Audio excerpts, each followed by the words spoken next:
Alright, I got the LS motor in the 57. I thought when I had it before I started welding anything, for people that's doing this, I thought I'd get up under here and show them what it's going to kind of look like.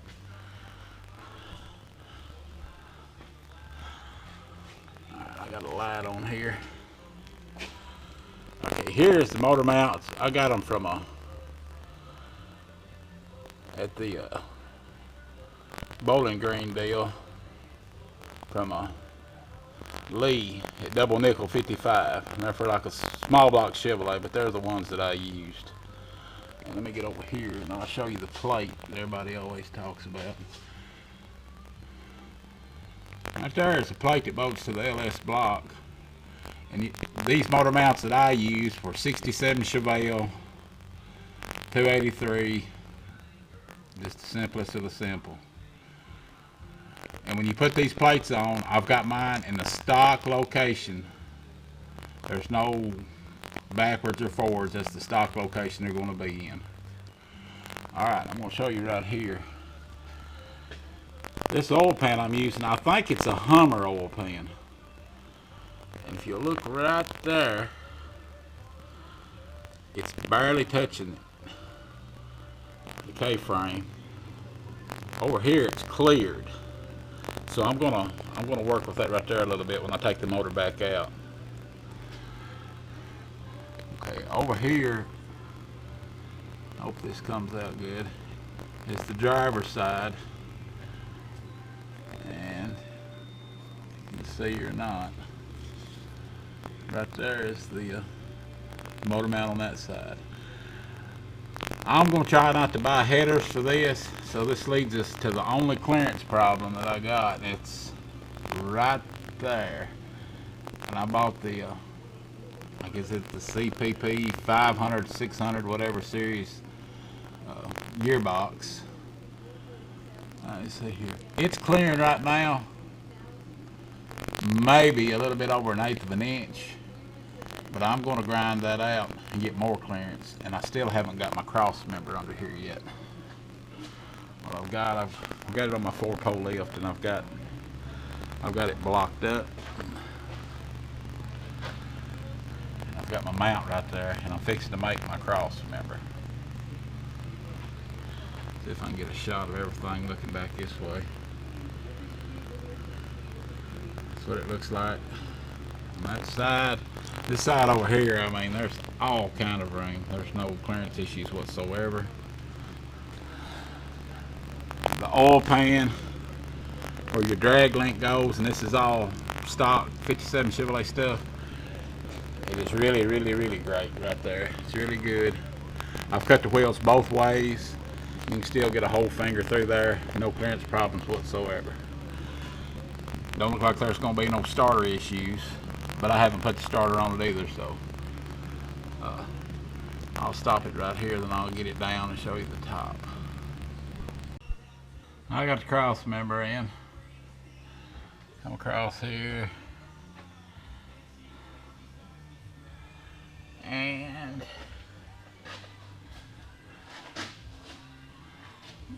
look at it here.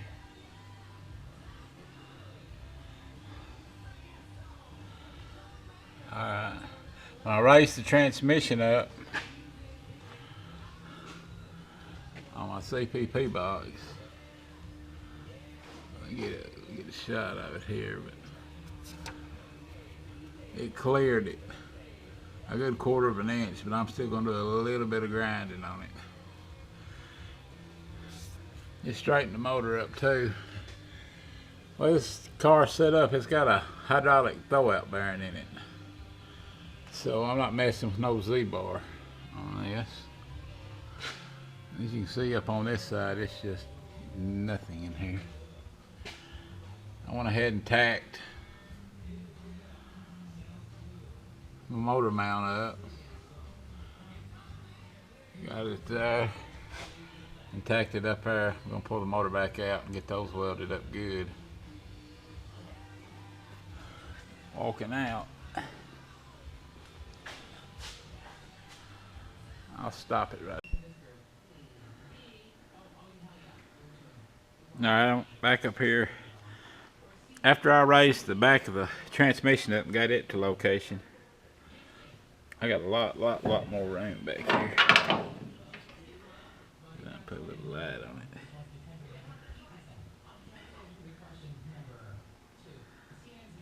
Let's see back in there.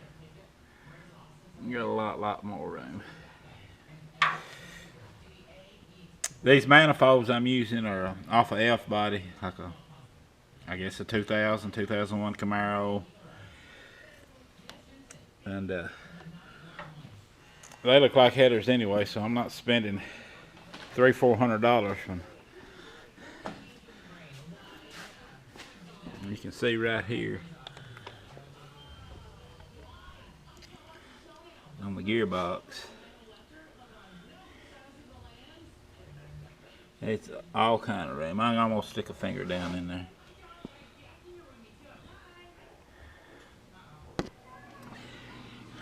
No problems with interference on the brakes.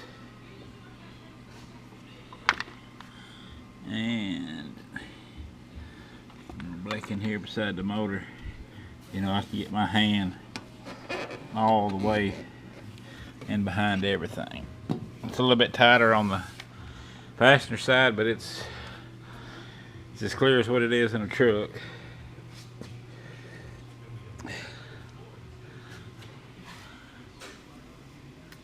This side over here,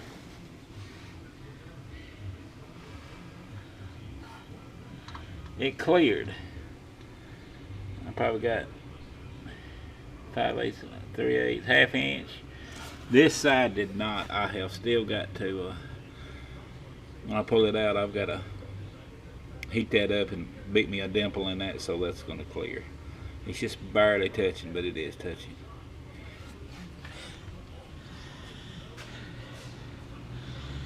So for those of you that are doing this, I had the front cap off. I took my cherry picker there, and I thought that I just could roll this transmission bell housing and all in there. Well, it don't really work that way. If it goes straight down, nothing but motor, it's not going to be much of a problem. But with the bell housing and everything, the angle that it's got to go in, the oil pan hits everything. I dropped the drag link, and like I said, this is with putting motor, transmission and all in it. It took 3 of us to get it in, worked in. But anyway, this is maybe there's enough stuff here that somebody doing this type project can get a good idea. And like I said, a good set of F-body manifolds. They look as good as headers to me. That ought to do the job. I'll keep you posted. Looking at this motor right here, I want to add, you may be wondering why I did this, did that. Let me walk over here. I bought this car off Craigslist. It's a 95 Buick Roadmaster station wagon. And this dude in Paragould, Arkansas did a conversion on this car. Put this motor, transmission, and he's got the wiring harness over there on that table. Had the computer flashed. It's running and driving. Motor ran great. But now, if you see some of this stuff and say, why did he do this, why did he do that? I bought the car for $2,500. I figured by the time that I got a truck motor, I wanted a Camaro intake, I wanted a hydraulic clutch. I just figured when I added it up, it was just cheaper that way. I still got to do some stuff different, but you know, I got a lot for the money, I thought. But anywho, there it is. Alright, I'm kind of finishing up my mock-up work. On the head right here, and got my hydraulic clutch cylinder, master cylinder hooked up. course. I don't think you can see it, but it goes down into the deal. But I'm going to show you how I did the pedal on this. Give me a light. I'm going to get up under it. I think this come with that car over there, so I didn't buy none of this. I just made what I had work. Alright. Okay, there's the pedals. If you get up under here, what I did, I had to cut my pedal off and mount it to this assembly. This is the whole assembly. It comes up. So I gotta get a shot of it. Not really. Oh, there it is. See, that's all one little assembly right there. So I just took my clutch off of the out of the assembly right here, and I cut it, and I just bolted it back up.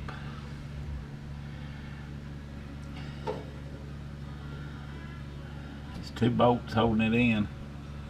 They go out there. So that's that. You folks wondering how that's going to happen. I got them leveled up. I hope I got enough travel. I won't know till the car cranks.